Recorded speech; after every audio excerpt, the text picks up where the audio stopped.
It begins with a shadow moving across the Caribbean, steel against turquoise, a vessel sliding through heat and haze. Off the Venezuelan coast, fishermen pause mid-cast, shading their eyes. A grey hull drifts into view, the radar mast glinting like a blade. Children sprint down the pier, barefoot and laughing. To them, it's a spectacle.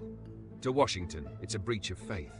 A Russian warship in Venezuelan waters, where for 2 centuries the Western Hemisphere has been an American story, written, edited, and enforced.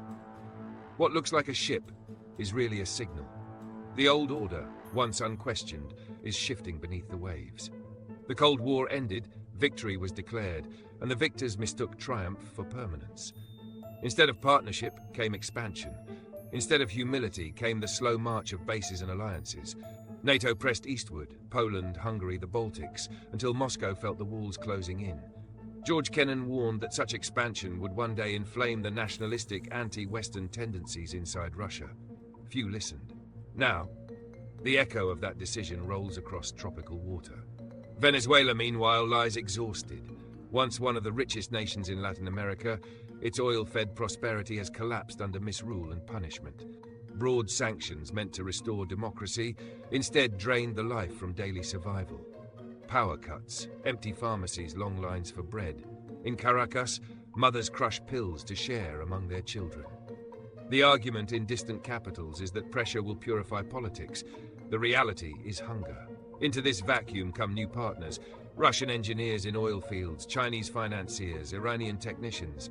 Not comrades, but pragmatists. Not ideology, but necessity. So, the Russian frigate in the bay is less provocation than prophecy. Every sanction is a shove, and every shove drives another country toward the arms of those willing to catch it. The Caribbean has become a mirror. When America extends its reach, its reflection grows smaller. For every missile shield planted near Moscow, there can be a Russian anchor in the hemisphere once called our own. Across Latin America, governments measure their words. Brazil urges calm. Colombia watches the horizon. Small island states whisper about balance, about what happens when giants quarrel in shallow seas. They remember earlier decades, the coups, the disappearances, the promises of stability. The region knows that when empires wrestle, the poor pay the bill. Venezuela's tragedy isn't just its collapse, but how foreseeable it was. Mismanagement dug the hole, sanctions deepened it, a nation's currency turned to ash. Hospitals lost medicine and light. Yet no government fell, no democracy bloomed. Washington's strategy hardened Caracas instead of freeing it. The policy failed, and the people suffered. What we are witnessing is not a new Cold War, but a new arithmetic of power. The world has multiplied its centers of gravity.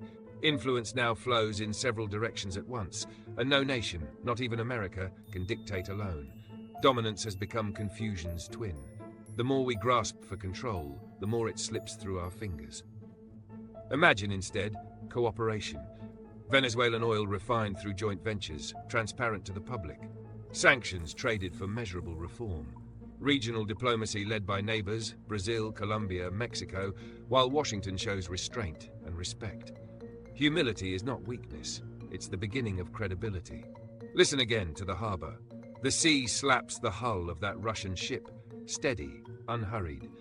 Each wave counts the seconds we have left to choose a different path. Because the vessel itself isn't the crisis is the reflex that summoned it. The belief that control equals safety, that punishment brings peace.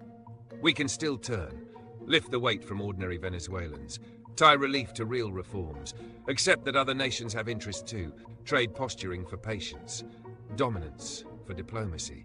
Great powers endure by evolving, not by pretending the tide will obey them. The truth is simple, and it rolls in with every wave. You cannot command the ocean, you can only navigate it. The ship will one day sail away. The question is what kind of channel we leave behind. Stay awake to the tides. Subscribe to Progressive Wave.